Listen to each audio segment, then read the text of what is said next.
फैसला किया है कि मैं एक्टिव पॉलिटिक्स छोड़ रही हूँ और ये भी मैं कहना चाहती हूँ कि आज से मैं पीटीआई या किसी भी सियासी जमात का हिस्सा नहीं होंगी। मेरा पीटीआई से अब कोई ताल्लुक नहीं है, सियासत मैं नहीं छोड़ रहा, गज वज के इस पाकिस्तान में सियासत करता रहा हूँ और करता रहूँगा इंशाल्लाह। ऐसे शख्स के साथ मैं बिल्कुल नहीं चल सकता। इमरान खान साहब से अलग इख्तियार करें, इमरान खान साहब जाने, उनके नजरिए जाने, हम पाक अफवाज के साथ हैं, पाकिस्तान के साथ हैं। पीटीआई का टिकट पीटीआई वालों को, इमरान खान को वापस करता हूं। मैं पीटीआई से इस्तीफा देता हूं और मैं फौज के साथ खड़ा हूं। शेर शाह चीमा साहब के हवाले से मैं बिल्कुल कॉन्फिडेंट हूं कि वो ऑलमोस्ट फाइनल कर चुके हैं कि जो ही वो जेल से बाहर आएंगे वो ये अनाउंस कर देंगे कि वो पार्टी के साथ मजीद नहीं चलना चाहते।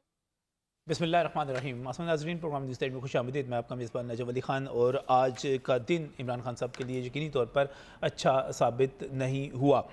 शीरी मिज़ारी और फ़याज़ुल हसन के साथ साथ कई दूसरे जो रहनुमा थे उन्होंने भी पाकिस्तान तहरीक इंसाफ को छोड़ दिया और इसके साथ साथ अभी बड़ी पेशीनगोइयाँ की जा रही हैं कि कई और लोग छोड़ने वाले हैं।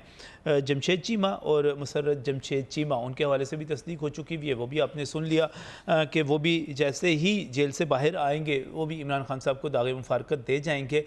और मुसर्रत जमशेद चीमा जितना जज्बाती होकर और जिस तरह मुकाबला किया करती थी और जिस तरह दूसरों पर हमले किया करती थी, मेरा ख्याल है ये एक बहुत बड़ा सबक होगा बहुत सारे सियासी रहनुमाओं के लिए कि वो अपना तर्ज़ अमल किस तरह का रखते हैं। इसके साथ साथ अफवाहें इस वक्त बहुत ज़्यादा मौजूद हैं और ये कहा जा रहा है कि फवाद चौधरी भी बाज़ ज़राए का कहना है कि फ़ैसला करने वाले कोई अहम फ़ैसला कर सकते हैं और वो भी पार्टी को छोड़ सकते हैं। शाह महमूद कुरैशी साहब के हवाले से बड़ी अफवाहें सरगर्म थी और कहा जा रहा था कि वो भी पार्टी छोड़ सकते हैं, लेकिन उन्होंने कहा है कि वो पार्टी नहीं छोड़ रहे। लेकिन उनके हवाले से भी उनके करीबी ज़राए के हवाले से बहुत सारी इतलात ऐसी मौजूद हैं कि वो भी पाकिस्तान तहरीक इंसाफ को छोड़ने पर गौर कर सकते हैं। और सिर्फ मामला यहाँ तक नहीं है बल्कि टिकट होल्डर, चूँकि इमरान खान साहब ने टिकटें जारी कर दी थी तो अब बहुत सारे टिकट होल्डर्स जिनको हम इलेक्टेबल्स भी कहते हैं वो भी पार्टी छोड़ने के लिए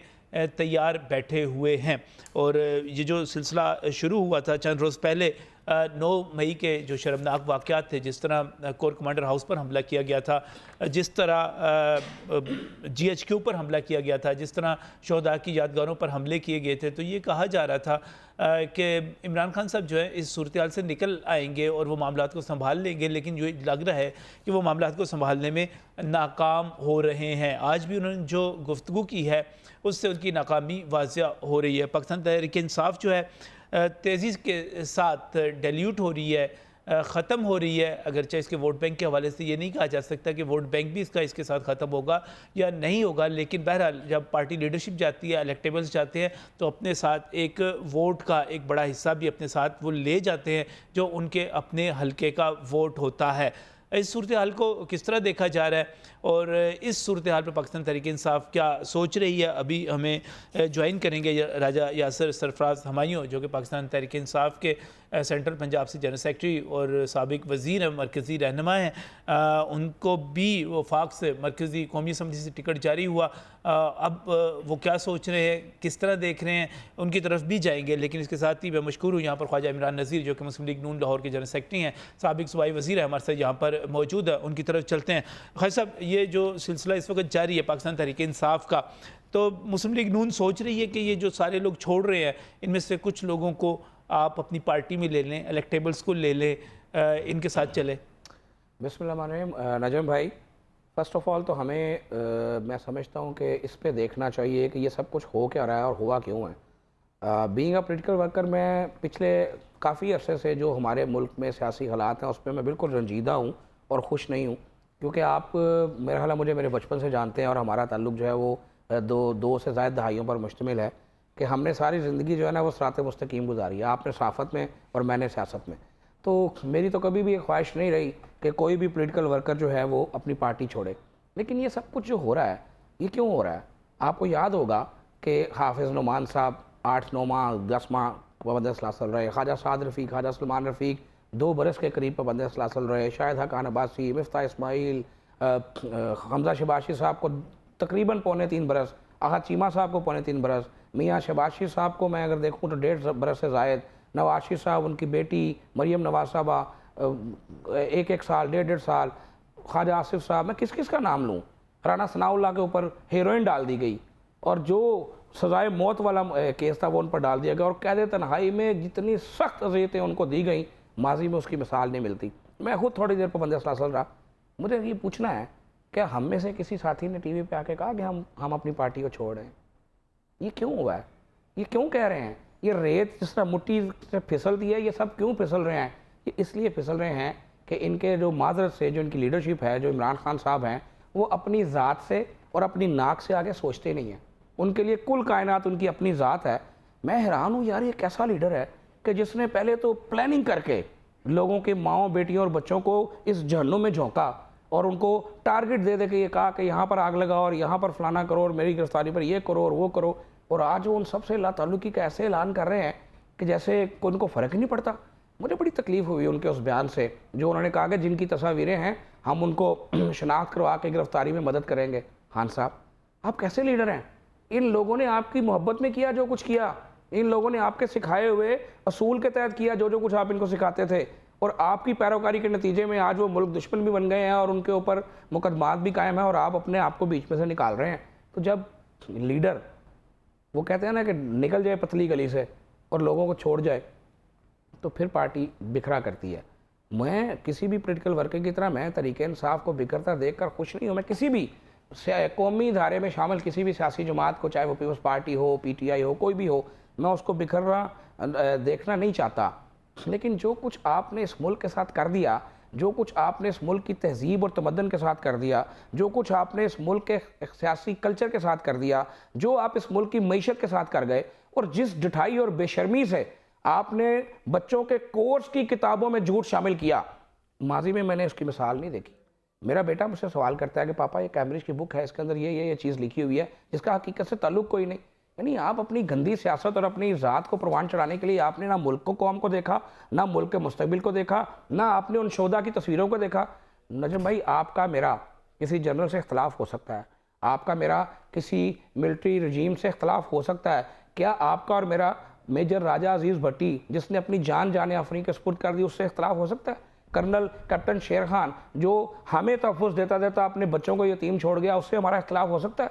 ऐसे सैकड़ों नौजवान, हज़ारों नौजवान, लाखों नौजवान कि जिनकी शादियाँ हुई थी, जिनके अभी बच्चे माओं के पेटों में थे, वो बच्चे पड़े पड़े पेट में यतीम हो गए, और जो बेटी बहन है वो बेवा हो गई, उसने सारी ज़िंदगी बेवगी में गुजारी। क्या ऐसे शोहदा के यादगारों का तकद्दुस पामाल करने की कोई भी कौम इजाज़त देती है? तो इनको सोचना चाहिए कि कौम को किस तरफ लगाया इन्होंने। मुझे इतनी शदीद तकलीफ़ हुई, कल मैंने जना हाउस का दौरा किया। नजम भाई, आपने ज़रूर देखा होगा, मुझसे पहले गए होंगे। मेरा दिल खून के आंसू रोया कि वो कायद जिसकी हम तारीफ़ें करते नहीं थकते कि कायद तेरा एहसान, ये पाकिस्तान, हमने उस कायद का पासपोर्ट जला दिया, हमने उस कायद की तस्वीरें जला दी, हमने वो मस्जिद जिसके अंदर हम जूता लेकर जाना गुनाह कबीरा समझते हैं, अगर कोई बंदा मस्जिद में जूता लेकर चले जाए तो हम उसको मारने पे आ जाते हैं, हमने उस मस्जिद के साथ क्या किया? उस मस्जिद के शीशे तोड़े, उस मस्जिद के अंदर हमने आग लगाई और उस मस्जिद को शहीद किया। हमने ला इलाहा इल्लल्लाह मोहम्मद रसूलुल्लाह का लिखा हुआ कलमा, उसको डंडे मारे। हमने इस मुल्क में क्या तमाशा लगाया? और ये जो गंदी नस्ल प्रवान चढ़ाई, इसका क्रेडिट किसको जाता है? इसका क्रेडिट इमरान खान साहब को और उनकी गंदी सोच को जाता है। और आज मैं समझता हूँ कि ये जो कुछ हो रहा है, खान साहब, ये इनके साथ नहीं होना चाहिए था, ये आपके साथ होना चाहिए। वो आपको जो बचाने वाले बार बार आके बचा लेते हैं ना, अब मेरा ख्याल है उनको भी ये फैसला करना पड़ेगा कि उनको जिस मुल्क ने उनको इन ओहदों पर पहुंचाया, जिस मुल्क ने उनको ये इज़्ज़त दी, जो मुल्क आपको सबसे ज़्यादा तनख्वाह देता है, आप उस मुल्क के दुश्मन के साथ जो है वो लाडलापन कर रहे हैं। अब ये नहीं चलेगा। आपको पाकिस्तान और अपनी लाड में से या अपनी मदर इन लॉ में से एक चीज़ का इंतखाब करना पड़ेगा।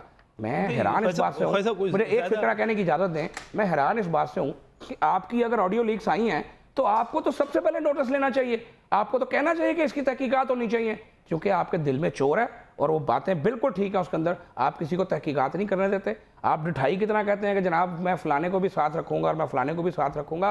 तो अब इस मुल्क में ये तमाशा बंद होना चाहिए।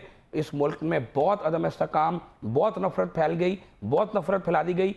अब पाकिस्तान को आगे जाना चाहिए, मोहब्बतों का चमन बनना चाहिए। हल क्या है ख्वाहिश साहब, हल क्या है इसका? हाल ये है कि हम अपनी नाक और अपनी जात से आगे सोचें। सही। ये मुल्क है तो हम हैं। देखिए मैं क्लियर कट बात करता हूँ, ठीक है, जिसको ठीक अच्छी है। लगे, बुरी लगे। राजा यासिर सरफराज जो है, मैं हमारे मुझे साथ- आखिरी फिक्रा कहने दें, मुझे मियां मोहम्मद नवाज शरीफ की जात से इश्क है, लेकिन मुझे अगर जिंदगी में अल्लाह ना करे पाकिस्तान और नवाज शरीफ में से एक का इंतखाब करना होगा तो मेरा इंतखाब नवाज शरीफ नहीं होगा, पाकिस्तान होगा। और मैं दावे से कहता हूं कि मेरे लीडर को, नवाज शरीफ को, अगर पाकिस्तान और अपने आप में से किसी एक का इंतखाब करना पड़े तो अपनी जात की नफी करेंगे और पाकिस्तान का इंतखाब करेंगे। चलें राय साहब की तरफ चलो। राय साहब अस्सलाम वालेकुम। जी बिस्मिल्लाहिर्रहमानिर्रहीम, वालेकुम अस्सलाम। जी राय साहब, ये ख्वाजा इमरान नज़ीर साहब की गुफ्तगू आप सुन रहे थे, काफ़ी जज्बाती हुए थे और वो समझ रहे हैं कि शायद इमरान खान साहब जो हैं इस वक्त जो कुछ कर रहे हैं वो मुल्क के ख़िलाफ़ है, कौम के ख़िलाफ़ है, और जो कुछ कारकुनों ने किया उसकी जो बात कर रहे थे कुछ ज़्यादा जज्बाती थे। आप आज की सूरत हाल को, जिस तरह लोग जा रहे हैं छोड़ छोड़ के, उसको किस तरह देख रहे हैं? देखिए जी, एक मुश्किल दिन है आज टीवी पे आने का भी, मेरे पर्सनली भी मेरे लिए मुश्किल था और जवाब देने भी शायद मुश्किल होंगे, लेकिन मैं इंशाल्लाह दूंगा जवाब। जो बिल्कुल मैं समझता हूँ कि तहे दिल से सच्ची बात है वही करूंगा हमेशा की तरह। पहली बात तो ये कि ख्वाजा साहब ने भी बिल्कुल ठीक कहा जो कि जब पाकिस्तान में और मियां नवाज शरीफ में चॉइस आई इनके लिए तो पाकिस्तान को ही इनको सिलेक्ट करना चाहिए। यही मेरे लिए भी ऐसे ही है कि पाकिस्तान में और इमरान खान में, पाकिस्तान में और मेरे किसी बेटे में भी चॉइस आए तो मुझे पाकिस्तान को ही सिलेक्ट करना चाहिए। इसमें तो जज़ाकल्लाह। दूसरी बात यह है कि ये जो पूरा वाकया हुआ है इसकी तहकीकात बड़ी ज़रूरी है इसमें, क्योंकि मैं आपको कुछ बड़ी पर्सनली बात बता दूं कि मैं तकरीबन 13-14 साल कनेक्शन हो गया मेरा पार्टी के साथ और 10 साल से ज़्यादा बड़ा एक्टिव कनेक्शन है। और पहले से लेके आखिरी दिन तक आज तक खान साहब ने एक्चुअली कभी एटलीस्ट हमें वायलेंस की तरगीब नहीं दी। और मुझे ये याद है कि 2014 के धरने में जब वो हम गए और कुछ वायलेंस हुई और उसके बाद बड़ा उन्होंने लेक्चर दिया जिन लोगों ने की उन पे, मैं तो खैर ज़ाहिर उनमें था ही नहीं, पीछे हट गया। खान साहब के एक बड़े करीबी दोस्त हैं जिन्होंने मुझे इंट्रोड्यूस किया था उनसे, और वो 14 में खिलाफ हो गए। उन्होंने कहा ये ना करें, ये वायलेंस की तरफ आपको लेके जाएगा, लोग कुछ वायलेंट हो जाएंगे, और वो फिर नाराज हो गए। मुझे उन्होंने फोन करके कहा कि तुम पीछे हट जाओ पार्टी से। फिर बाद में दोबारा फोन किया कि नहीं, इनसेन लोग पार्टी में रहने चाहिए, नहीं तो इनसेन लोग टेक ओवर कर लेंगे। तो मैं आपको ये सिर्फ बताना चाहता हूँ कि 99% लोग तो बिल्कुल सेन है, थे खान साहब से मुखलिस थे, हैं, रहेंगे, लेकिन कोई 1% या उससे भी कम, अगर आप लीडरशिप में कहें तो 1% और वोटर्स में कहें तो शायद 1%, उनका शायद दिमाग खराब हो सकता है। ज़ाहिर है ये तो दुनिया में कोई एक चीज 100% ठीक तो नहीं हो सकती, हर पार्टी में अच्छे बुरे लोग भी होते हैं, लेकिन बात ये कि क्या लीडर उन सेन एलिमेंट्स को पसंद करता है, नहीं करता, या इन सेन को किसको पसंद करता है। तो मेरी तो राय है कि खान साहब को एक डिसीजन लेना पड़ेगा, या तो उनको ये बता देना चाहिए कि कौन लोग हैं, कौन बेवकूफ लोग हैं जो ये बात करते हैं, लोगों को तो पता है लोग बातें करते हैं, और कौन हम जैसे लोग हैं जो खान से हमेशा से मुखलिस थे।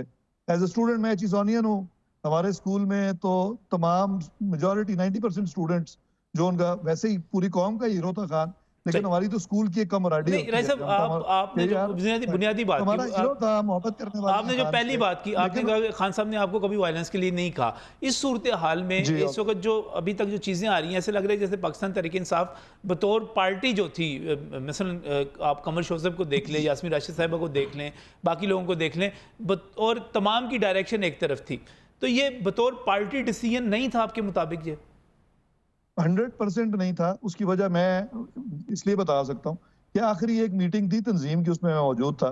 उसमें जो खान साहब ने इंस्ट्रक्शंस दी, और मैं ये कभी तहकीकात के लिए, क्योंकि मैं, आप कह लें कि चकवाल तो है ही इस्टेब्लिशमेंट का शहर, तो मुझे समझते हैं लोग कि शायद मैं इस्टेब्लिशमेंट का बंदा हूँ, लेकिन क्योंकि हर घर में फौज है, मैं कोर्ट सरफराज में हूँ, जहाँ पाकिस्तान जो आर्मी है उसका जन्म ही कोर्ट सरफराज में हुआ, कि पहले 6 के 6 जनरल वहां से थे, लेकिन इसलिए मेरे पे तो शायद लेबल है, मेरे आगे तो कोई बात नहीं करता होगा।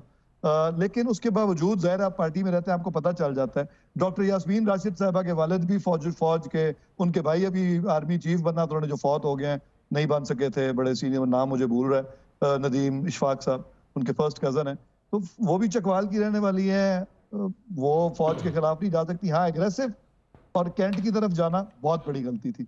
मैं समझता हूँ जो लोग गए हैं, चाहे उसमें हमारे उनकी गलती थी, जो ये समझते हुए गए हैं कि वायलेंस नहीं होगी। मेरा ख्याल है कैंट की हदूद जो है वो हमारी आउट ऑफ बॉन्ड्स है, और जब वहाँ पे जमान पाक में मैंने किसी से जिक्र सुना कि कोई लोग कैंट की तरफ जाएंगे या जा रहे हैं, जा चुके हैं एक्चुअली, क्योंकि मैं लेट थोड़ा हो गया था बाहर निकलते निकलते, आई वाज रेस्ट कर रहा था क्योंकि रात को मैं कोई पेपर वर्क कर रहा था तंजीम साजी से रिलेटेड, तो आई गॉट लेट, तो थकावट थी। जमान पाक पहुंचा तो वहाँ पे कम लोग थे और वो खड़े हुए थे और किसी 10-20 लोगों ने सड़क ब्लॉक की हुई थी, जिनको मैंने कहा यार ये खोल ही दो, 20 लोगों से रुकनी तो है नहीं, तो क्यों इसको तुम कर रहे हो, खोल दो दूसरी साइड जो थी सड़क की। वहीं पे मैं था, वहां मुझे पता चला कुछ लोग जो है वो कैंट की तरफ चले गए हैं या जाना चाहते हैं। उस वक्त गुलबर्ग की कॉल थी, डॉक्टर साहबा की कॉल गुलबर्ग की थी, कैंट की नहीं थी। लिबर्टी तो मैंने कहा कि बेवकूफ लोगों, कैंट वाले मारेंगे इतने, घुसने नहीं देंगे तुम्हें, और वहीं पे बंदे मार मार जाएंगे, उधर नहीं जाना किसी ने। और जो मेरे साथ थे 2-4 लोग, उनको मैंने कहा कि यार या लिबर्टी चौक जाएंगे या घर जाएंगे। जब पता चला लिबर्टी की तरफ गए, वहां पे भी बंदे जो है वो ऑलमोस्ट जा चुके थे या कम थे, 1000-2000 हो शायद। वहां से लोगों से मैंने गपशप मारी, कुछ लोग एग्रेसिव हो रहे थे। अब वो लोग कौन थे, मैं तो उनको वो कहते थे जी कैंट चलो सारे। एक बंदा उनको बुजुर्ग बंदा समझा रहा था कि फौज भी हमारी, पुलिस भी हमारी, और पार्टी का बंदा था, उसने पार्टी का परचम, तो वो बंदे उससे बदतमीजी करना शुरू हो गए। चले आप ये कह रहे हैं कि पार्टी का डिसीजन नहीं था। राय साहब, इस वक्त जिस तेजी के साथ लीडर जो हैं छोड़ते चले जा रहे हैं, आपका अभी स्टे करने का प्रोग्राम है, खान साहब के साथ रहेंगे? देखिए यार, बात नजम साहब बड़ी सीधी सी है कि अगर मुझे सामने अभी तो एक होता है सर्कमस्टेंशियल एविडेंस, क्योंकि सर्कमस्टेंशियल एविडेंस का मतलब है कि बस बातें हो रही हैं, लग रहा है कि ऐसे हो रहा है, ठीक है। कंक्रीट एविडेंस तो सिर्फ 2 तरह के लोगों के पास होता है, जिसने अपने कान से सुना हो, यानी कि आप मीटिंग में बैठे हैं और तरगीब आपको दी गई हो। जाहिर है मैं नॉर्थ पंजाब का जनरल सेक्रेटरी हूँ, सदर साहब भी थे जी, तो जो लोग आमिर कियानी साहब भी छोड़ के गए, उन्होंने उस दिन, जिस दिन ये सब कुछ हो रहा था, उन्होंने पैगाम रिकॉर्ड कराया कि किसी ने फौज के तनसीबात की तरफ नहीं जाना, मतलब रोका है उन्होंने, मैसेज दे के जो कर सकते हैं। खुद भी वो बिल्कुल बैक पे थे। मैं जो हूँ उनको, जमान पाक में था, मैं जिन लोगों को मैं रोक सकता था मैंने रोकने की कोशिश की, जिनको अकल देने की कोशिश की उनको की। उसके अलावा मैंने जो मैसेज भी दिया, मैंने वीडियो रिकॉर्ड कराई कि अपने घर के करीबी जगह पे एहतजाज करो। अच्छा, मुझे एक और बड़ी आपको इंटरेस्टिंग बात बताता हूँ, मे बी कंस्पिरेसी थ्योरी, या मुझे मैसेजेस आई जा रहे थे लोगों के कि आप निकलते क्यों नहीं है, एहतजाज करें। चकवाल के हवाले से कुछ लोगों ने कहा कि वहां मुरीद एयरबेस है, एक मैसेज था, सिर्फ ज्यादा तो नहीं था, एक मैसेज था कि मुरीद एयरबेस पे चढ़ाई कर दें। अच्छा, तो मैंने अपनी टीम को स्पेशली चकवाल फोन किया, क्योंकि मैं चकवाल नहीं था। मैंने कहा कि कोई सोचे भी ना। उन्होंने कहा जी आपके कहने की जरूरत नहीं है, हम तो मतलब है ही आर्मी बेल्ट के लोग, सोच सकते हैं कि कभी हम मुरीद एयरबेस पे जाएं, तो आप राजा साहब फिक्र नहीं करें, आप लाहौर की फिक्र करो। सही नहीं, राजा साहब, इस मतलब ये कि आपका इरादा नहीं है खान साहब के साथ स्टे करेंगे अभी आप, या कोई ऐसी एविडेंस आती है? मेरे पास, देखिए मैं आपको बताता हूँ, मेरे पास कंक्रीट एविडेंस कोई आया तो मैं ऐसे नहीं कि मैं सर झुका के छोड़ जाऊंगा, फिर मैं सर उठा के जाऊंगा, और कंक्रीट एविडेंस है कोई नहीं अभी तक। मैं कहता हूँ तहकीकात हो, कंक्रीट एविडेंस आए तो फिर इलाहाबाद हो जाएगी। अभी मैं इसी पर मैं ज़रा दोबारा आना चाह रहा हूँ, क्योंकि ख्वाजा इमरान नज़ीर साहब अभी कल जिना हाउस गए थे। मैं तो खैर पहले दिन गया था, जाके मैंने सारा जला हुआ देखा था, उस वक्त भी मलबा भी वहाँ सारी चीज़ें पड़ी हुई थी। तो ख्वाजा साहब, आपको लगता है कि पाकिस्तान तहरीक इंसाफ के कुछ लोग थे जो गुस्से में आए, जज्बाती हुए और उन्होंने ये सारा कुछ किया? राय साहब ये कह रहे हैं कि या ये बतौर पार्टी को डिसीजन आपको लगता है? देखें, राजा यासर मायूं साहब से मेरी बहुत ज़्यादा मुलाकात नहीं है, लेकिन हर इंसान की एक शोहरत ट्रैवल करती है। तो मैं इनके मुंह पे कह रहा हूँ कि राजा यासर मायूं साहब अल्हम्दुलिल्लाह इनकी बड़ी अच्छी शोहरत है और बड़े सुलझे हुए, बड़े आला किस्म के इंसान है। जहाँ तक मुझे पता चला है, मेरे MNA साहब अली परवेज़ साहब, उनकी इनसे बड़ी दोस्ती है, वो भी इनकी बहुत तारीफ़ किया करते हैं। मुझे इनकी ये बात बहुत अच्छी लगी है। इन्होंने कहा कि अगर कोई कंक्रीट एविडेंस मेरे पास आएगा तो फिर मैं ये बात करूँगा। मैं देखिए, मैंने आपसे भी आपके प्रोग्राम के स्टार्ट में कहा कि मैं बीइंग पॉलिटिकल वर्कर इस बात पर बिल्कुल खुश नहीं हूँ, बल्कि रंजीदा हूँ। जिस तरह से ये बात आपने जिन लोगों की वीडियोस चलाई कि मैं छोड़ रहा हूँ, फलाना कह रहा है मैं छोड़ रहा हूँ, उसमें से एक साहब ऐसे भी थे जिनके बारे में, यानी कि उनका तो काम ही है कि हर 3 महीने बाद पार्टी छोड़ते हैं, वो जो अपनी तरफ से पीर शीर बने हुए हैं, क्या मैं नाम भी नहीं लेना चाहता।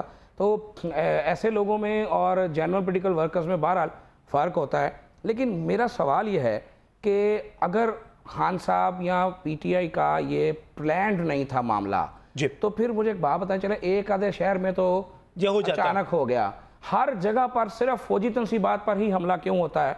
GHQ के गेट पर हमला क्यों होता है? दूसरे शहरों में MM आलम का वो तैयारा कि जो तैयारा हमारे लिए नहीं, वो फख्र का बायस था, हमें मालूम वाला नहीं ठीक है था, ना? वो चलो, वैसे जो भी चाइना तैयारा का था। जी उस पे हमला क्यों होता है, पेशावर में कॉर्पोरेट हाउस पर हमला ये क्यों बड़ा होता अच्छा है? जरा, अगर पार्टी का ये लाइन नहीं थी राय साहब, अगर ये पार्टी की लाइन नहीं थी और ये डिसीजन नहीं था तो सब जगहों पे एक ही डायरेक्शन में हमले क्यों हो गए? और खान साहब का सुप्रीम कोर्ट में ये बयान कि मुझे दोबारा गिरफ्तार करेंगे तो इससे ज्यादा रिएक्शन होगा। उनको तो ये कहना चाहिए था कि मुझे इस पे बड़ा दुख हुआ है, मेरी फौज थी, मेरे जवान थे, मेरा मुल्क था। राय साहब जी बिल्कुल, ख्वाजा साहब का रैशनल सवाल है और ये आर्गुमेंट जो है इसका जवाब ही दिया जा सकता है, क्योंकि बात फिर भी सर्कमस्टांशियल ही है। लेकिन टोटल पंजाब में 37 ज़िले हैं, कोई पीके में आई डोंट नो कितने हैं, और सिंध में भी काफ़ी सारे हैं। तो जो ये उनकी परसेंटेज आप देखेंगे कितने अजला में वो फौजी तनसीबात की तरफ गए। पंजाब में आप देखें तो 36 या 37 में से 4 हैं बेसिकली। आपने मियाँ वाली की बात की, आपने पिंडी की बात की, आपने लाहौर की, बस यहीं पे गए मेरा ख्याल है। अगर कोई चौथा है तो लेट मी नो, मेरे इल्म में नहीं है। अच्छा, इसमें एक तो ये कि जो मियाँ वाली में खान के लिए मोहब्बत बहुत ज़्यादा है। जब सुनी सुनाई देखें, ये एक मॉब साइकी होती है। अगर ये होता ना कि हमने इंस्ट्रक्शन दी है तो फिर शायद 36 में ही ऐसे होता। मियाँ वाली में क्या है कि खान से लोग जान देते हैं, ज़ाहिर है मियाँ वाली का खान है तो मियाँ वाली की प्राइड है, सारे पाकिस्तान की भी है लेकिन मियाँ वाली की प्राइड है स्पेशली। अब वहां पर जब खबर आई कि क्या यार खान मार देंगे, ये बातें तो हुई है ना, फायरिंग भी हुई है। अब सारा बैकड्रॉप देखे ना, एक साल में क्या बिल्डअप क्या हुआ है टूवर्ड्स दिस। तो 2 गोलियां लग गई जो कि फैक्ट है। मैंने चेक देखे, मैं हर बात पे खाम का यकीन नहीं कर लेता।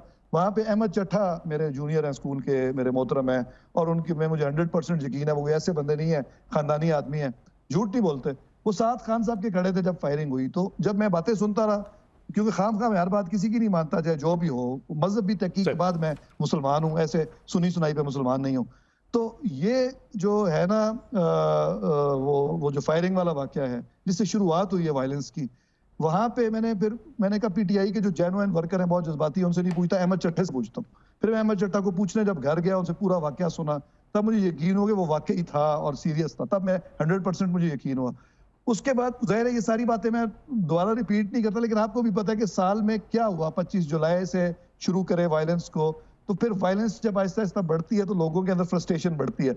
अब जब और फिर ऑब्वियसली ये एक थोड़ी सी गलती है, मैं तस्लीम करता हूँ पार्टी की बयानिए की, कि आपका जो रुख है वो था तो सिर्फ एक शख्सियत की तरफ, लेकिन वो उसकी जो है वो इदारे की तरफ चला गया था। वो से अगर बाजवा साहब तशरीफ, और ये मैं इसको कंडेम करता हूँ। मियाँ नवाज शरीफ ने जब किया तब भी कंडेम किया, जब जनरल फैज हमीद को उन्होंने टारगेट किया तब भी कंडेम किया, जब उन्होंने बाजवा को किया तब भी किया। तो ये कैसे हो सकता है कि अब हम हमारा अपना लीडर करे तो मैं कंडेम ना करूं? मैं कंडेम करता हूँ, ठीक है, और ओपनली करता हूँ, पार्टी में रहते हुए करता हूँ, ठीक है। तो ये बात है, जो सही बात है वो तो करनी चाहिए हमें। ये भी उससे हुआ क्या कि चाहे खान साहब की नीयत आर्मी के लिए थी नहीं, लेकिन लोगों में, हमारे जो वर्कर्स हैं उनमें एक वो पैदा होती है, फिर उनको वो एक थोड़ा फ्रस्ट्रेशन लगता है कि यार नून लीग तो नहीं, इतना जुल्म तो हुआ है, 1 साल में बहुत जुल्म हुआ है। मुझे फर्स्ट हैंड पता है ना ख्वाजा साहब, आप भी मेरे से एग्री करेंगे। किसने किया है? मेरा तो ख्याल है कि लोकल लोगों ने वारियां लानी होती है, पंजाबी में कहते हैं ना, मतलब ख्वाजा आसिफ उधर क्या मैंने है, उधर उस्मान डार के घर में औरतों के साथ बदतमीजी की गई। तो ये फौज ने नहीं की, मुझे यकीन है फौज ने नहीं की, फौज कर ही नहीं सकती, मेरा फौजी जिला है, मुझे पता है फौज ये नहीं करती होती। तो पुलिस ने ही जाके की, पुलिस को कहा किसने होगा, किसी लोकल जिसका कोई मुखालफत होगी उसने कहा होगा। कल एक छोटा सा वाकया हुआ है मेरे उधर चकवाल में, मुझे 101% पता है कि किसी आर्मी के बंदे ने नहीं कहा, 101%, क्योंकि ज़ाहिर है मेरा हल्का है ना, तो मेरा तो कोई पंगा ही नहीं है, ठीक है जी। तो आर्मी ने नहीं कहा, मेरी शॉप को सील किया, ये किया, तो सुपर मार्केट है मैं ऑन करता हूँ वहाँ पे, मैं एक मेरा पुराना 150 साल पुराना घर है वहाँ चले गए, जो कि ऐसा घर है जहाँ पे मतलब जो भी जिना हाउस तो नहीं है, उससे बहुत कम ही है, लेकिन एक उसकी तारीखी अहमियत है। वहाँ पे फौज पुलिस चलेगी और ये वो, तो अब वो पता कराया है मैंने अपनी सोर्सेज से, कोई ऊपर से इंस्ट्रक्शन नहीं थी। सोर्सेज अल्लाह का फजल है बहुत ज्यादा है मेरे पास, सोर्सेज से पता कराया तो पता चला लोकल लाई, चाहे वो अगर लोकल एमपीए नहीं थे तो टाउट थे कोई उनके जो होते हैं वो शाह से ज्यादा शाह के वफादार, सही।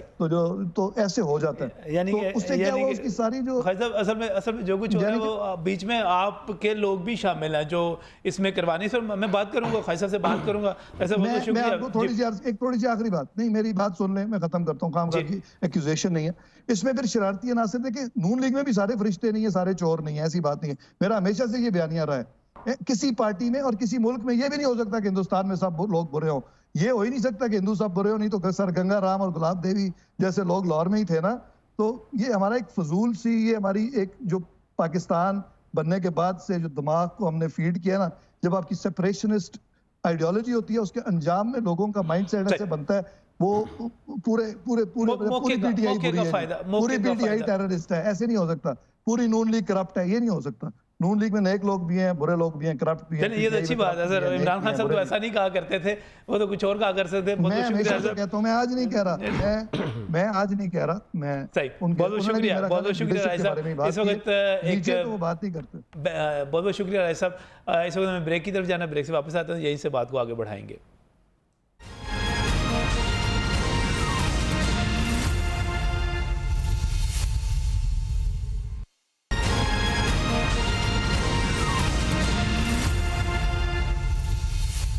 वेलकम बैक फ्रॉम द नाज़रीन। ये बात की जा रही है कि जो कुछ 9 मई को हुआ, उस रोज़ जितने वाक़यात थे वो सब के सब मॉब के किए हुए थे। उसमें पार्टी के कोई अमल दखल नहीं था, कोई पॉलिसी नहीं थी, कोई गाइडलाइन नहीं थी। राजा यासिर सरफराज समाई जो कि नॉर्थ पंजाब के जनरल सेक्रेटरी हमारे साथ टेलीफोन लाइन पर स्काइप पर मौजूद थे, वो बात कर रहे थे। खैर साहब, उन्होंने एक तरह से आप पर भी चार्जशीट आयद की। उन्होंने कहा कि 25 जुलाई को जो कुछ आपने किया, वो जिस तरह उनको रोका गया, उनको मारा गया, तो गमों 25 मई की बात कर रहे हैं। 25 मई की बात कर रहे हैं, सॉरी 25 जुलाई तो इलेक्शन की डेट थी। 25 मई को जिस तरह मारा गया पिछले साल, तो वो एक गमो गुस्सा जमा हो जाता है, तो वो गमो गुस्सा निकला उनका। मैं इस पर थोड़ा सा नजम भाई ये कहना चाहूँगा, 2 बातें। पहले मैं राय साहब की एक और बात जो है उसको रिस्पॉन्ड करना चाहूँगा। राय साहब ने बड़ी खूबसूरत बात की कि बीइंग मुस्लिम, जब तक मैं अपनी बात जो है उसको कानों से सुन ना लूँ, आंखों से देख ना लूँ, मैं वो उस पर जो है यकीन नहीं कर सकता। और वाकई उनको ऐसा ही करना चाहिए। लेकिन राय साहब को चाहिए कि ये मशवरा वो अपने लीडर को भी दें, क्योंकि इमरान खान साहब की जो सबसे बड़ी क्वालिटी है कि वो ढिठाई से झूठ बोलते हैं, और जो फीड करना चाहते हैं हमारे नौजवान के जहन में, वो इस शिद्दत से ढिठाई से फीड करते हैं कि वो ये भी नहीं सोचते कि मैं झूठ बोल रहा हूँ या सच बोल रहा हूँ। मिसाल के तौर पर आपको 35 पेंचर वाली बात याद होगी। पूरे मुल्क में तमाशा लगा रहा, धरने हो गए, पाकिस्तान की मलाक जल गई, पाकिस्तान के लोगों का दिमाग जो है वो उसके अंदर जहर फीड कर दिया गया कि इलेक्शन में धांधली हुई है और 35 हल्के जो हैं उनमें पीटीआई को टारगेट करके हरवा दिया गया है। हर शख्स उसकी दुहाइयाँ देता थकता नहीं था। नफ़रत की जो बुनियाद, जो बीज बोया इमरान खान साहब ने, वो उस 35 पेंचर की स्टोरी से नफ़रत का बीज बोया और पाकिस्तान के लोगों का इत्तेहाद पारा पारा कर दिया। और नफ़रत की एक वाज़ेह लकीर जो है पाकिस्तान के नौजवान, पाकिस्तान की बेटी, पाकिस्तान की बहन और पाकिस्तान की माँ के दिल में खींच दी। हुआ क्या? कुछ साल बाद आप खुद अपनी बात से मुकर जाते हैं और कहते हैं ओहो 35 पेंचर वाली बात तो बस एक सियासी बात थी। उनके पास उस बात का कोई सबूत नहीं था, लेकिन उन्होंने पूरा तूफान खड़ा कर दिया। और यही मैं बात अर्ज़ कर रहा हूँ कि ये जो बयानियाँ बनाने की बात, अब आप इस हालिया बात पे आ जाएं। ये जो अमेरिकन साइफर वाली स्टोरी उन्होंने घड़ी, और उस स्टोरी पर हमारी कौम को जज्बाती बड़ी है। हम में से हर दूसरा शख्स, आप पूछ के देख लें, कमाल कौम है हम, हर दूसरा शख्स को अगर आप उसे कहें यार अमेरिकन वीज़ा तेन दवा देवा, वो फ़ौरन कहेगा जनाब मैंने अमेरिका का वीज़ा दवा दो। लेकिन नारा हमने अमेरिका के ख़िलाफ़ लगाना है, यानी अमेरिका के ख़िलाफ़ बयानियाँ बने तो हम कट मरने को तैयार हैं, लेकिन जैसे अमेरिकन वीज़ा मिलेगा हमने फ़ौरन अमेरिकन वीज़ा लेना है। ठीक है, इन्होंने भी यही किया। अमरीकी साइफर, अमरीकी दस्त, अमरीकी मदाखलत, इम्पोर्टेड गवर्नमेंट, हर छोटे बड़े जवान बच्चे के दिमाग में ये बात घुसा दी कि ये अमेरिका ने जनाब शहबाज शरीफ साहब को अमेरिका लेकर आया। तो शहबाज शरीफ साहब को अल्लाह माफ़ करे कोई पठिंडा में रहते हैं?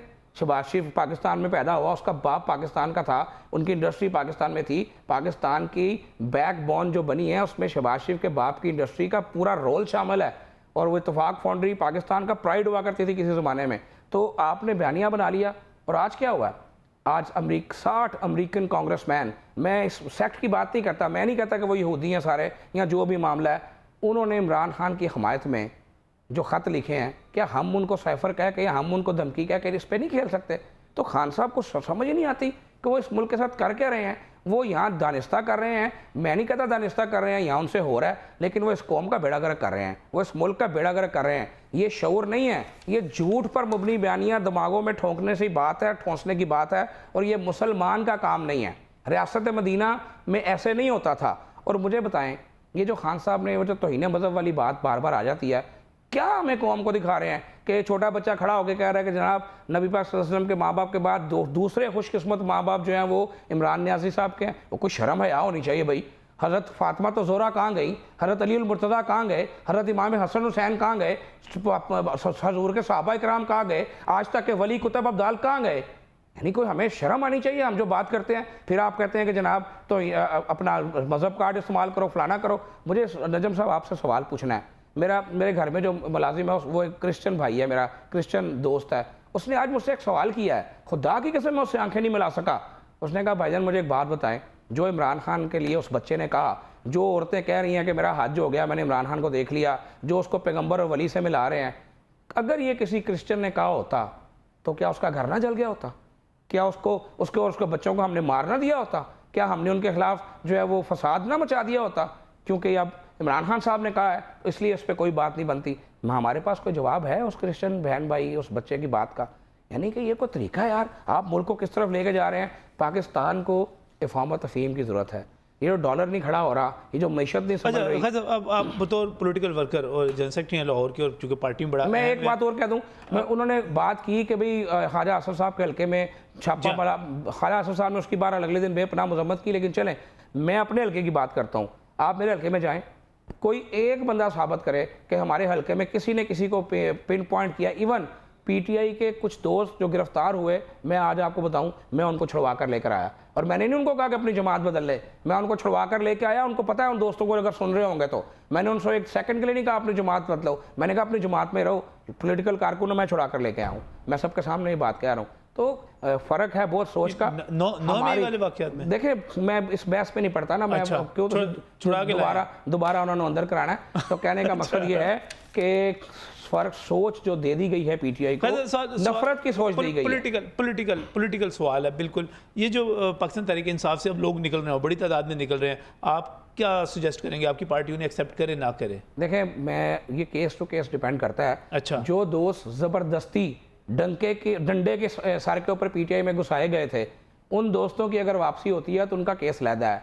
और जो इस फितने के साथ शरीक रहे हैं, इस फितने के पार्टनर रहे हैं, और आज जब फितना जो है उसका भांडा फूट रहा है चौराहे में, और वो अपनी जान इसलिए बचाने के लिए छलांगे मार रहे हैं कि यार हम इस आग में से बच जाएं और हम जो है इसके अंदर जो है वो ना शामिल हो जाएं, तो ऐसे लोगों को बहरहाल हमें अपनी पार्टी में जगह पनाह नहीं देनी चाहिए। मुझे आज एक सवाल आपके तवसत से अपनी कौम से पूछना है। आपको याद है कि जब मियाँ नवाज शरीफ साहब बीमार हो जाते थे कैद के दौरान, या हमारा कोई और लीडर अगर कभी बीमार हो जाता था, जैसे शहबाज साहब को कमर का मसला, तो कितना मजाक उड़ाया जाता था कि जनाब 2 दिन आप अंदर जेल गए तो आप बीमार हो गए। अल्लाह ताला के निज़ाम है। आज आप देख रहे हैं कि क्या हो रहा है। आज महमूद रशीद साहब, जिन्होंने मेरा भी मजाक उड़ाया था, और जब मैं वज़ीर था तो सारे काम मुझसे करवाते थे, मोहतरमा यास्मीन राशिद साहबा एक एक सेकंड में ये अस्पताल गए हैं, एक एक दिन ये नहीं जेल में काट सके, फ़ौरन अस्पताल भागे हैं, और इन जैसे और भी बड़े साथी। तो मुझे आज इनको ये कहना है कि अल्लाह की लाठी जो है ना बड़ी बेआवाज़ है। मियाँ मोहम्मद नवाज शरीफ ने कहा था कि मैंने अपना मामला अल्लाह की अदालत पर छोड़ा। उनको चोर चोर चोर डाकू पता नहीं क्या क्या कहा गया, और अस्पताल जाते हैं, फलाना नहीं होता, इलाज बाहर से कराते हैं। आज वो सारे काम अल्लाह ताला की आपको दिखा रही है। हाफिज़ ज़ीशान रशीद हैं, पाकिस्तान तहरीक इंसाफ के रहने में, हमारे साथ इस वक्त टेलीफोन लाइन पर मौजूद हैं। हाफिज़ साहब, ख्वाजा इमरान नज़ीर मौजूद हैं और वो कह रहे हैं जो कुछ हो रहा है इमरान खान साहब के साथ, ये मकाफात अमल है, जो कुछ उन्होंने किया हुआ उससे बढ़ के सामने आ रहा है उनके लिए। देखिए, मैं जिन मुस्लिम लीग नून के दोस्तों का बेहद एहतराम करता हूँ, उनमें इमरान भाई हैं। ये एक सियासी कारकुन है जो ग्रास रूट लेवल से ईवान तक पहुंचे, वजारत भी की, इन्होंने इस शहर को, इस सूबे को सर्व किया। इनका पॉइंट ऑफ व्यू सुन के मुझे बेहद अफसोस भी उतना ही हुआ है जितना मैं इनसे अकीदत और एहतराम का रिश्ता रखता हूँ। तो मैं जो जिस तरह ख्वाजा साहब बात कर रहे हैं, मैं ये बड़ी फतह मुबारक हो इन्हें। एक ऐसी खातून जो 70 साल से जायद उम्र की थी, उसको 5 बार जेल में डालकर आखिरकार सियासत से जुदा कर दिया। नहीं, ये बिल्कुल पता नहीं है। इनको ये बताएं कि मैंने पहले शुरू में बात क्या की है कि मैं दुखी हूँ इस बात पे, मुझे अफसोस है, मैं दुखी हूँ। ख्वाजा साहब, मैं नहीं चाह रहा ये जो हो रहा है। बात कर रहा हूँ मैं, कोई और बात कर रहा हूँ। मैं ये कह रहा हूँ कि जिस तरह खौफ का, जिस तरह गिरफ्तारियों का और पार्टी से वाबस्तगी खत्म करने का, ये तो जमहूरियत की विकटें उड़ाई जा रही हैं, इमरान खान की नहीं।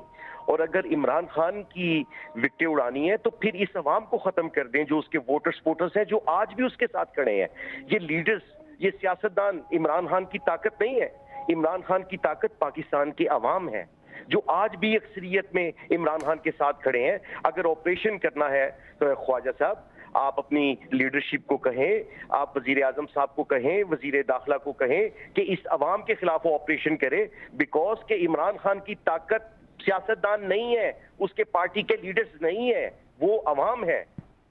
नहीं, वो तो सारे खैर दावा करते हैं जी हमारी ताकत अवाम है। नहीं, लेकिन इस वक्त नजम भाई मैं कोई बिल्कुल बेसलेस बात नहीं कर रहा, मैं बेबुनियाद बात नहीं कर रहा। आप सर्वेस उठा के देख लें जो कौमी सतह पर हुए। ये सवाल आपका मुनासिब, ये आपका मुनासिब सवाल है। इसका जवाब खासा, वो कहते हैं पॉपुलैरिटी तो खान साहब की है। मैं अभी हाफिज साहब ने चूंकि ना मेरी पूरी बात सुनी नहीं है, हाफिज साहब शायद लेट ज्वाइन किया है, मेरी उन्होंने पूरी बात नहीं सुनी। मैंने आपसे 2 मरतबा इस प्रोग्राम में यही बात की है। एक तो मैंने ये कहा कि मैं इस सब पे खुश नहीं हूँ बहैसियत सियासी कारकुन, क्योंकि जब भी कोई सियासी कारकुन, चाहे उसका किसी भी जमात से ताल्लुक हो, जब वो गिरफ्तार होगा तो मुझे दुख होगा, जब उसके ऊपर डंडा पड़ेगा तो मुझे तकलीफ होगी, क्योंकि मैं भी एक सियासी कारकुन हूँ। लेकिन मैं बात उस सोच की और उस नफरत की कर रहा था जो हाफिज साहब ने भी पहले वाली बात नहीं सुनी। और मैं बात ये कर रहा था कि अब मैं आपको मिसाल दे देता हूँ, हाफिज साहब को भी बता देता हूँ। मैं जब वज़ीर सेहत बना तो मैंने जो भी किया, उसके बाद हुकूमत गई, मैडम आ गई, यास्मीन राशिद साहब आ गई, और जब हमारी चंद दिन की दोबारा गवर्नमेंट आई और मैंने एक CEO कॉन्फ्रेंस की, रिकॉर्ड पे बात है, ये मैं अपने पास नहीं करा, उसमें को 250-400 लोग बैठे हुए थे, तो मैंने उनको ये कहा कि मोहतरमा यास्मीन राशिद साहबा बड़ी ऑनरेबल बुजुर्ग खातून है, आपने अगर मेरे साथ ये किया है कि हुकूमत जाने के बाद अगर आप में से किसी ने मेरा फ़ोन नहीं सुना या मुझे डिस्ग्रेस कर किया है तो आप मैडम के साथ ये ना कीजिएगा, उनका फोन भी सुनिएगा। मैं आपको पॉलिटिकल वर्क कर रहे हैं, लेकिन अच्छा वापस लेकिन मैं जो बात कर रहा था वो मजाक उड़ाने की बात कर रहा था कि इनको ये जेब नहीं देता था कि ये मजाक उड़ाएं, लोगों की बीमारियों का मजाक उड़ाने वाले आज खुद बीमार होना पड़ा है ना, जाना पड़ा है ना, तो ये वक्त मुझ पे भी आ सकता है, ये किसी पे भी आ सकता है। हमें मजाक नहीं उड़ाना चाहिए। सवाल बीच में रह गया। कहते हैं कि इन तमाम चीजों के बावजूद इमरान खान जो है पॉपुलर लीडर है, पॉपुलैरिटी उनके पास है, ये सवाल ये है असल में। देखें, पॉपुलैरिटी का जो पैमाना होता है ना, पॉपुलैरिटी का पैमाना डेफिनेटली जब उसका मैदान लगेगा, जब उसका वक्त आएगा तो पॉपुलैरिटी का पैमाना जो है उसका दूध का दूध और पानी का पानी हो जाएगा। लेकिन क्या पॉपुलर होने, अगर मैं सपोज कर लूँ, एक सेकंड के लिए बिल्कुल मान लूँ, तो क्या पॉपुलैरिटी का मतलब ये है कि इंसान जो है वो कानून से बालातर हो जाता है? क्या आप मुझे बताएं कि जो सहूलत खान साहब को सुप्रीम कोर्ट ने दी है, किसी के अब्बा जी को भी आज तक मिली है? मुझे बताएं, क्या हमारे लोग नैब पे गिरफ्तार नहीं होते रहे? जब तो बेंच बनते बनते 2-2 साल गुजर जाते थे। आज जस्टिस मकबूल बाकर का फैसला हमारा मुंह नहीं चढ़ा रहा। आप साद रफीक और सलमान रफीक के केस में, जो कि जुरिस्डिक्शन ही नहीं बनती थी नैब की, 2 साल कैद उन्होंने काटी है और जाकर इंसाफ कब मिला? 2 साल के बाद मकबूल बाकर साहब ने कहा पॉपुलैरिटी होने का मतलब, आप सब पॉपुलैरिटी होने का मतलब ये नहीं है, मैं इसमें एक इजाफा करता हूँ, उसका मतलब ये नहीं है कानून से बालातर हो गए हैं। पॉपुलर होने का मतलब ये भी नहीं है कि आप कैंट पर हमलावर हो जाएं, कोर कमांडर हाउस जला दें, GHQ पे जाके हमला कर दें। मैं वो तहरीक इंसाफ का पहला कारकुन था जिसने इस वाक़े की भरपूर मजम्मत की थी। कौमी लीडरशिप का मजम्मती बयान इसके बाद आया था। मैं यहाँ पे एक सवाल ये करना चाहता हूँ कि ज़ियाउल हक के दौर में 11 साल पीपल्स पार्टी को तोड़ने में गुजारे गए। मुस्तफा जतोई, खर, हनीफ रामे, SM जफर, हामिद गिलानी, गौस बख्श रईसानी, कमाल असफर, हामिद सरफराज समेत पार्टी के मरकजी कौमी लीडरशिप को तोड़कर नेशनल पीपल्स पार्टी बनाई गई। तो रिजल्ट क्या आया? 88 के इलेक्शन हुए, सब हार गए और बेनजीर की जमात जीत गई, पीपल्स पार्टी जीत गई। तो सर ये जमहूरियत, सर वो तो बाद में पीपल्स पार्टी पेट्रियट भी बनी, पीपल्स पार्टी पेट्रियट भी बनी, मुस्लिम लीग काफ भी बनी। ख्वाजा साहब ने कही, अब जो ख्वाजा साहब ने कही और आपने जिसमें इजाफा किया, मैं उसकी तरफ आता हूँ। इमरान खान कानून से बालातर नहीं है, 150 मुकदमात का सामना कर रहा है। यार वो कोई मुकदमात है मुकदमात न नहीं मुकदमा, ये मुकदमा है, मुकदमा नहीं है। 2-2 मिनट में तो आपको बेल मिली, हुआ क्या है मुझे बताएं। मुकदमा है 160 मिलियन पाउंड जो खा गए हैं, मुकदमा है जो मलक रियाज को पाकिस्तान का पैसा, इनके अब्बा जी का पैसा नहीं था, मुकदमा वो है। उस पर क्यों नहीं बात करते? किसने हक दिया था हीरे की अंगूठियां लेने का मलक रियाज से? ये तो फरिश्ते थे। फरिश्तों का काम ये है कि 100 मिलियन पाउंड खा जाओ पाकिस्तान के, ये फरिश्तों का काम है। उसका जवाब देने की बजाय आप जो है नए नए बहाने तराशते हैं, आपको उसका जवाब देना पड़ेगा। आप कौम का पैसा डकार गए हैं, लोगों को आप चोर कहते हैं, सबसे बड़े चोर और डाकू आप निकले हैं। आपकी बेगम चोरियों में मुलव्वस है, मुंह से मांगती है हीरे की अंगूठियां, और आप कहते हैं कि जनाब हम पे 150 मुकदमात हो गए। आप उस बात पर आए, आप जवाब दें कौम को 160 मिलियन पाउंड का। आप तो शाहाना की चोरियों का जवाब दें। आप मुझे अपने दिल पे हाथ रख के बताएंगे, सारी दुनिया ये कहती है कि जो चोरियां डाके बुजदार के दौर से लेकर परवेज लाई तक डले हैं, क्या माजी में उसकी मिसाल मिलती है?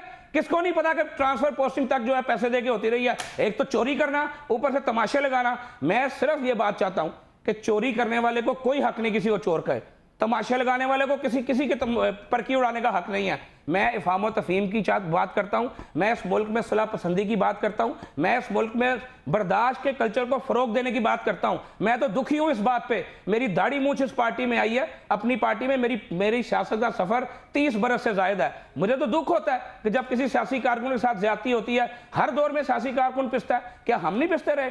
मेरी पहली कैद जब उस वक्त हुई थी जब मेरे हाथ में हथकड़ी भी नहीं आती थी, हाथ वाली हथकड़ी मेरे पैर में लगी थी, पहली सियासी कैद। और जो इनके सदर बने फिरते हैं ना परवेज साहब, इनके दौर में मेरा जवान भाई एक्सीडेंट से फोत हो गया था। जब शहबाज साहब आ रहे थे, जवान भाई, मैं उसको कब्र में उतारा था तो मुझ पर रेड हो गई थी, मुझे गिरफ्तार किया गया था। तो हमने तो बहुत कुछ बर्दाश्त किया हुआ है, मैं नहीं चाहता कि कोई और बर्दाश्त करे। मैं तो रोना ही ये रो रहा हूं, मैं तो दुखी इस बात पे हो रहा हूं कि ये खत्म हो जाना चाहिए। इसको दोबारा जिंदा करने का सेहरा किसके सर पे है? मेरे सर पे नहीं है, इमरान खान के सर पे है। इस मुल्क के नौजवान के अंदर जहर घोलने का सेहरा किसके सर पे है? इमरान खान के सर पे है। 35 पैंचर का झूठ फैलाने का सेहरा किसके सर पे है? इमरान खान के सर पे है। पाकिस्तान वालों को एक जमात के लोगों को चोर चोर चोर, क्या सारे चोर हैं यार? 5 उंगलियां बराबर होती हैं। अगर किसी जमात में कोई गलत लोग हैं तो अच्छे लोग भी हैं, इनकी जमात में भी होंगे। इसका मतलब ये है कि पूरे नौजवानों के दिमागों में बात घुसा दी जाए कि सारे चोर हैं। उनके अलावा बैठा हूं, दूर हूं मैं, मुझे एक सिर्फ चीज का मौका दें। आप एक लम्हे के लिए मान लें कि अलकादर जो यूनिवर्सिटी थी, वो जो उसका केस है, तो 160 मिलियन पाउंड का फसा बताए ना, अलकादर तो बाद में आता है। 160 मिलियन पाउंड का हक किसने दिया था आपको कि आप मलक रियाज को वापस कर दें? बात तो उसकी करें आप। मैं आपको हक जिसका साहब मैं आपको जवाब दूंगा ना। आप एक लम्हे के लिए मेरी बात का जवाब दें।